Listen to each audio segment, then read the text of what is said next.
Anda menyaksikan Kompas Bisnis, Saudara, bersama saya Yan Rahman, dan Kompas Bisnis pada awal pekan ini akan menyajikan informasi ataupun membahas terkait dengan yang ini, pemulihan bencana Sumatera. Pemerintah siapkan uang ataupun anggaran 60 triliun rupiah. Apakah ini cukup? Saudara, sebelumnya Menteri Keuangan Purbaya Yudisadewa ini memastikan pemerintah memiliki ruang fiskal yang memadai untuk kebutuhan penanganan bencana pada 2025 dan juga 2026. Purbaya bilang soal penanganan bencana di Sumatera, pemerintah menemukan ruang fiskal sebesar 60 triliun rupiah. Lalu pertanyaannya, Saudara, dari mana asal uang ini? Menteri Keuangan menjawab, ruang fiskal ini berasal dari hasil penyisiran belanja kementerian dan juga lembaga dengan menyeleksi kegiatan yang dianggap tidak produktif, seperti rapat-rapat yang tidak jelas manfaatnya. Purbaya juga bilang penyisiran dilakukan segera setelah APBN ditetapkan agar tidak mengulang kejadian pemotongan secara mendadak. Dengan cadangan yang ada dan ruang efisiensi yang besar, Purbaya memastikan pemerintah siap menjalankan respons kebencanaan tanpa mengganggu stabilitas anggaran. Berikut lebih lengkap pernyataan dari Menteri Keuangan Purbaya Yudisadewa soal anggaran 60 triliun untuk pemulihan bencana. Yang pakaian impor bencana anggaran ada semua, tapi yang berhak bicara adalah kantor presiden sama BNPB. Untuk sementara dari Kemenju menyediakan anggaran berapa, Pak? Oh, pokoknya mereka minta kita kasih. Nggak ada sudah kita berapa triliun kira-kira atau? Kalau yang kan diperkirakan 60 triliun ya tahun depan ya. Untuk rehabilitasi segala macam itu. Termasuk pembangunan itu, Pak. Rehabilitasinya apa aja, Pak? Sudah kita siapkan datanya, tapi makasih ya. Ditanya di Pak Presiden sama Pak BNPB ya. Saudara, lalu berapa estimasi anggaran pemulihan bencana di Sumatera? Kita lihat ke data.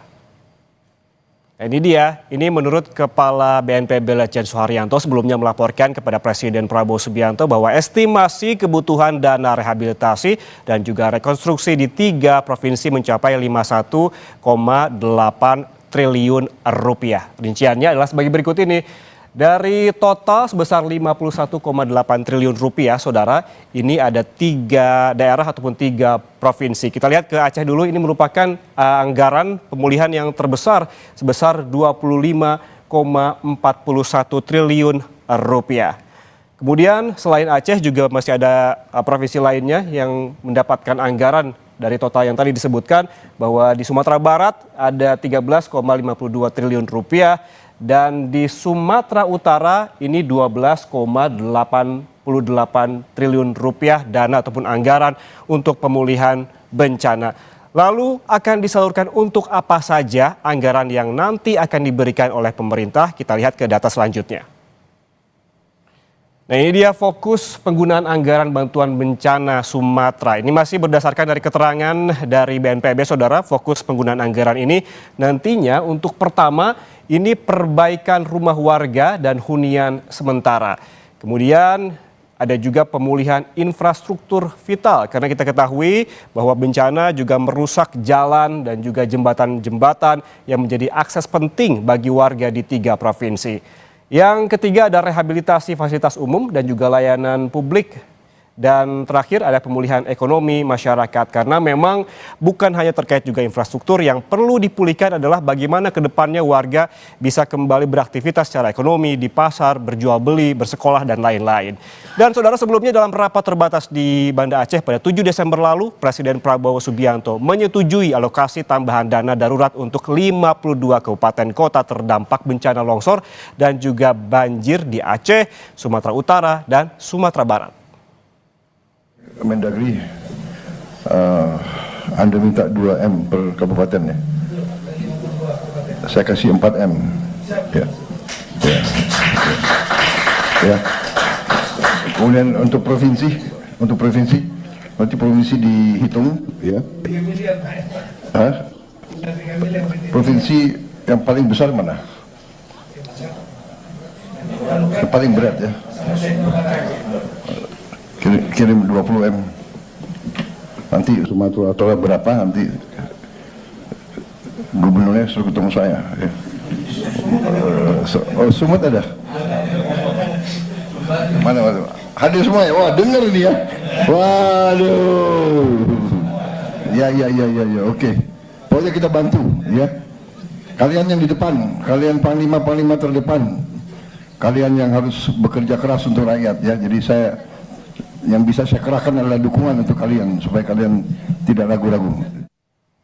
Ya, saudara, yang menjadi pertanyaan, apakah anggaran bencana yang disiapkan pemerintah sebesar 60 triliun rupiah cukup untuk pemulihan bencana di 3 provinsi di Sumatera? Apa saja fokus utama yang perlu dilakukan oleh pemerintah untuk mempercepat pemulihan bencana? Sesaat jeda, Kompas Bisnis akan membahasnya lebih lengkap untuk Anda.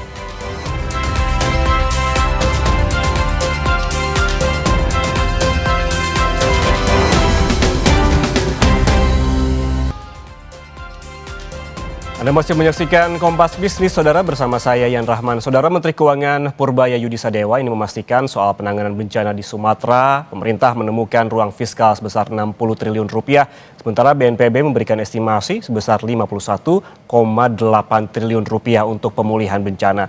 Apakah angka ini cukup dan apa saja fokus utama yang perlu dilakukan oleh pemerintah untuk mempercepat pemulihan bencana? Kompas Bisnis akan membahasnya bersama ekonom Indef, ada Abra Talatov. Mas Abra, selamat pagi. Selamat pagi, Mas Ian. Apa kabar, sehat? Mas Abra, bisa mendengar suara saya, Mas Abra?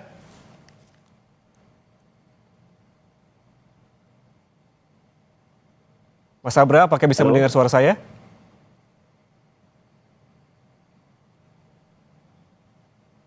Baik, tampaknya masih ada gangguan. Halo, Mas Ian. Oke, sudah Ya, sudah terhubung kembali ya? Ya. Mas Abra, ini pertanyaan mendasar begitu yang tadi sempat dibahas di segmen sebelumnya terkait anggaran 60 triliun yang disiapkan oleh pemerintah soal penanganan ataupun pemulihan bencana di Pulau Sumatera. Apakah anggaran 60 triliun yang disiapkan ini menurut Anda cukup untuk pemulihan bencana di 3 provinsi? Kalau hitung-hitungan Indef ini seperti apa?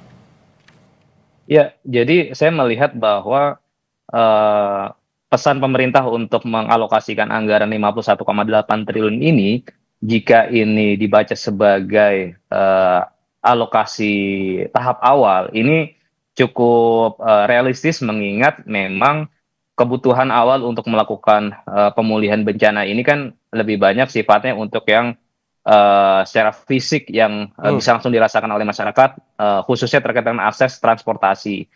Nah, ini saya pikir paling mendesak yang mesti dilakukan pemerintah, karena dengan akses transportasi yang kembali terbuka itu akan memudahkan juga nanti masuknya barang-barang baik untuk kebutuhan pokok maupun untuk barang-barang untuk pembangunan konstruksi fasilitas layanan dasar untuk masyarakat seperti sekolah, kemudian juga rumah sementara, pasar, dan lain sebagainya. Jadi saya pikir untuk 51,8 triliun itu masih cukup realistis lah untuk tahapan awal. Tetapi memang kalau saya melihat dari ruang fiskal yang dimiliki pemerintah, ya 51,8 triliun yang dialokasikan untuk tahun depan itu sebetulnya juga masih dimungkinkan, karena memang sampai bulan akhir Oktober kemarin defisit fiskal kita juga masih ada sisa kurang lebih sekitar 72,5 triliun lagi. Jadi baru terpakai 2,02% terhadap GDP, gitu Mas. Jadi dengan kita membaca pernyataan dari Pak Purbaya bahwa pemerintah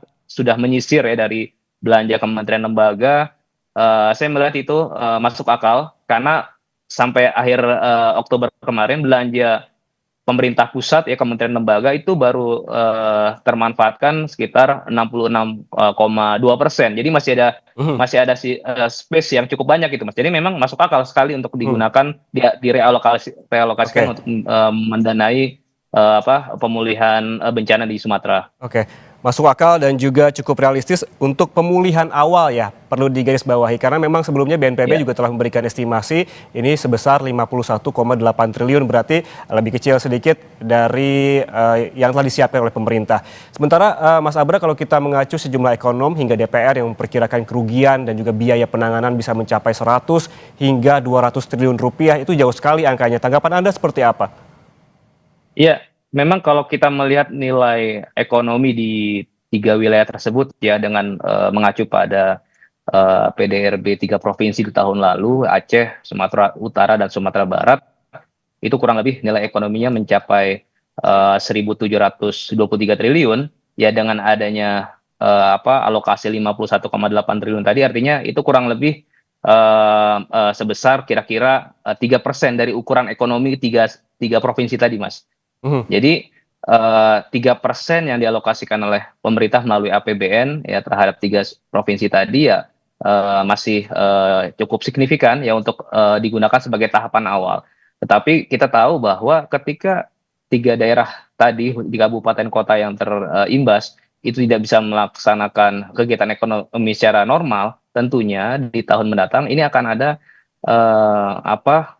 potensi kehilangan ekonomi di daerah tersebut, termasuk juga kehilangan PAD bagi daerah. Makanya pemerintah juga selain mengalokasikan untuk pembangunan secara fisik dan juga bantuan langsung kepada masyarakat juga saya kira perlu mempertimbangkan untuk menambah dana transfer ke daerah untuk ke tiga wilayah tersebut karena pastinya ya tiga daerah tadi tidak memiliki kemandirian fiskal ya karena adanya gangguan ekonomi yang dihadapi oleh ketiga provinsi tadi, Mas.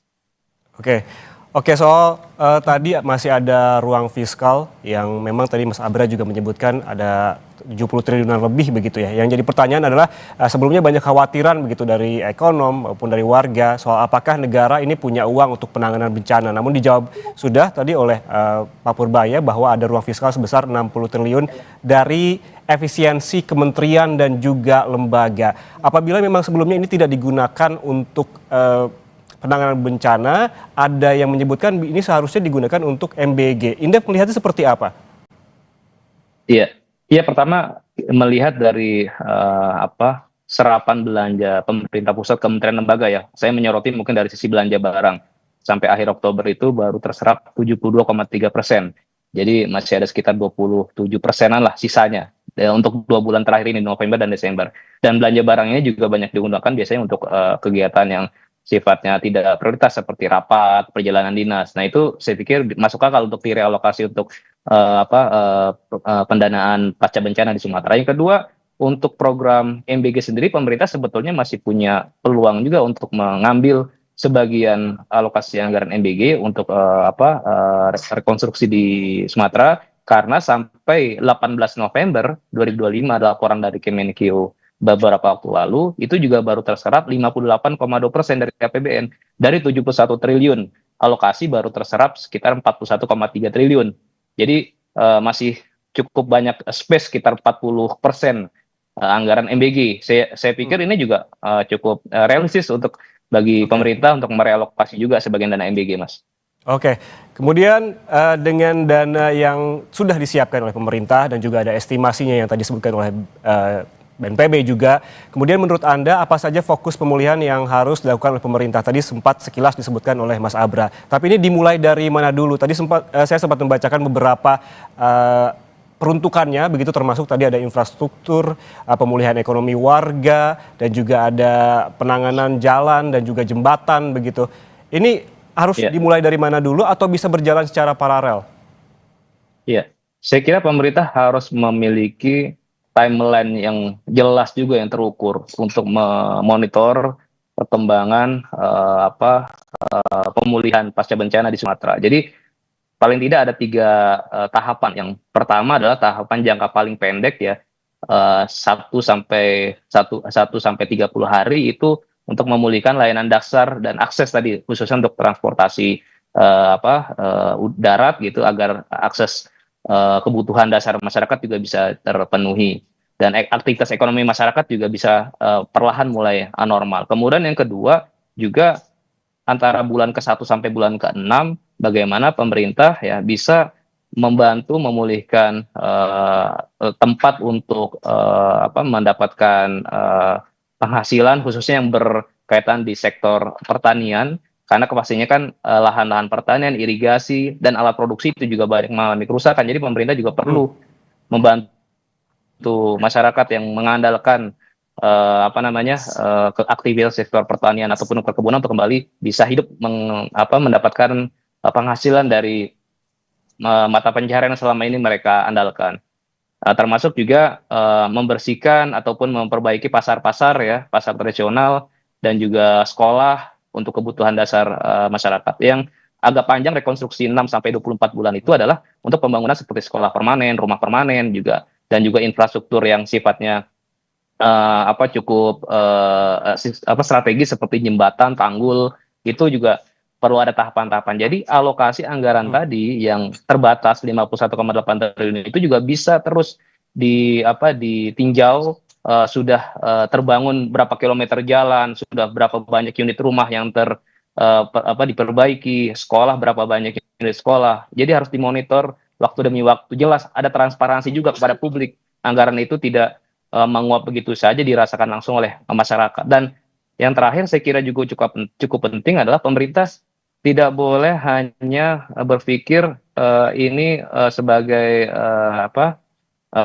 respon sesaat saja, jangka pendek. Ini kan juga pastinya nanti ada kemungkinan ya, kebutuhan tambahan. Karena saat ini kan pemerintah melalui Kementerian PU dan Kemenko Infrastruktur juga masih melakukan estimasi kebutuhan untuk pendanaan. Saya pikir nanti kebutuhan anggaran akan jauh lebih besar daripada yang dialokasikan sekarang. Nah, artinya pemerintah juga perlu menyiapkan dari sekarang, memitigasi adanya ruang fiskal dari kementerian lembaga lain yang akan dialokasikan untuk tahapan selanjutnya. Dan yang kedua juga jangan hanya mengandalkan dana dari APBN. Saya kira masyarakat sudah sangat kritis paham bahwa bencana yang kita hadapi sekarang ini juga sebagai imbas dari pelaku pengerusakan di hulunya di hutan yang terjadi, ada aktivitas eksploitasi sumber daya alam, sehingga pemerintah juga perlu fokus juga untuk mencari sumber penyebab kerusakan ini, sehingga pada akhirnya nanti juga kita harapkan pemerintah bisa memberikan sanksi yang tegas dan bisa mendapatkan dana penggantian ya, ataupun dana rampasan dari kerugian yang diakibatkan oleh pelaku pengerusakan hutan tadi, sehingga tadi bisa membantu meringankan beban APBN kita juga ke depan. Oke, berarti yang perlu dilihat bukan cuma di hilir begitu, dan ini harus hulu hilir juga harus benar-benar dilakukan monitoring, dan juga tadi disebutkan oleh Mas Abra terkait juga target strategi secara waktu juga perlu diperhatikan. Ini artinya terkait dengan waktu. Ini ngomong-ngomong soal waktu, Mas Abra, saat ini kan desakannya adalah percepatan pemulihan.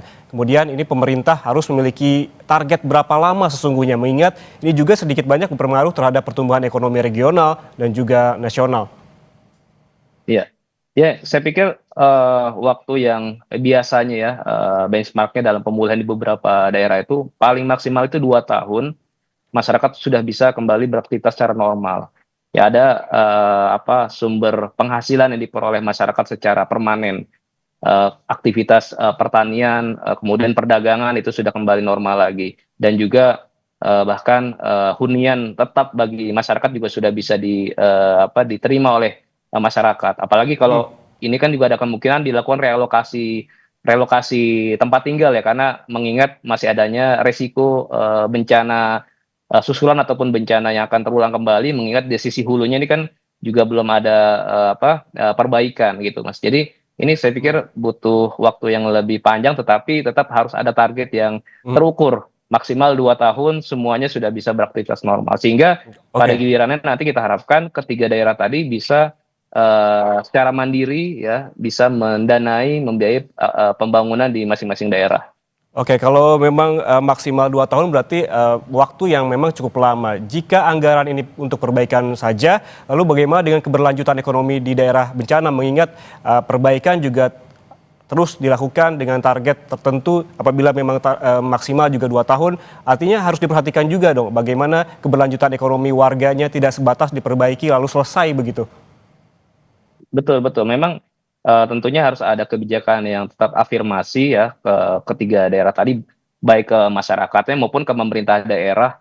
Ya apalagi kita lihat awal-awal kejadian kan beberapa kepala daerah angkat tangan gitu, Mas, untuk melakukan penanganan terhadap 3 daerah itu, karena mengingat mereka mungkin tidak pernah mengalami kejadian serupa. Yang kedua juga keterbatasan anggaran. Jadi pendampingan yang dilakukan oleh pemerintah pusat tentunya tidak boleh hanya bersifat jangka pendek dan hanya sifatnya bantuan yang sifatnya konsumtif, tetapi harus bantuan secara fundamental ya, mengembalikan membantu memfasilitasi masyarakat agar memperoleh kembali mata pencaharian mereka.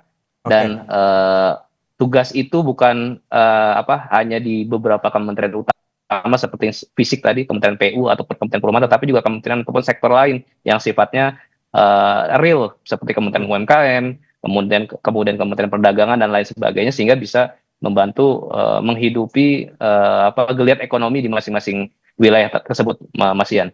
Oke, terakhir Mas Abra, singkat saja, jika memang dibutuhkan waktu maksimal 2 tahun, strategi apa yang perlu dilakukan oleh pemerintah agar ini berjalan secara efisien dan juga tidak secara anggaran begitu tidak terlalu menghabiskan begitu? Ya, saya pikir ada 3 fokus yang harus dimainkan oleh pemerintah. Pertama, mitigasi, bahwa alokasi yang sudah disiapkan pemerintah tadi ini sifatnya sementara dan tentunya jauh dari kata cukup. Ya, artinya pemerintah perlu melakukan mitigasi ataupun penyiapan kebutuhan tambahan anggaran di tahun mendatang. Yang kedua, bukan hanya bersumber dari APBN, tetapi juga pemerintah harus bersiap mencari sumber dana dari non APBN, khususnya dari para pelaku pengerusakan hutan tadi. Dan juga pemerintah perlu mempertimbangkan adanya skema asuransi bencana. Jadi ketika terjadi bencana berikutnya, pemerintah juga sudah bisa memperoleh sumber pendanaan. Dan yang terakhir, perlunya ada transparansi terhadap penggunaan anggaran tadi. Jangan sampai anggaran yang besar tadi menguap begitu saja, tiba-tiba tidak bisa kita ukur keberhasilannya, dan masyarakat betul-betul harus bisa merasakan dan bisa memantau langsung setiap progres dari perkembangan pemulihan pasca bencana di Sumatera. Begitu, Mas Ian. Oke, paling tidak ada 4 poin begitu yang bisa diambil strategi ketika pemulihan bencana jika waktunya memang memakan waktu yang lebih lama begitu, terkait juga dengan mitigasi, bersiap sumber dana yang non APBN, skema asuransi bencana, hingga transparansi penggunaan anggaran. Terima kasih Mas Abra Talatov, Ekonom Indef, atas waktunya bersama kami di Kompas Bisnis. Sehat selalu. Terima kasih, Mas Ian.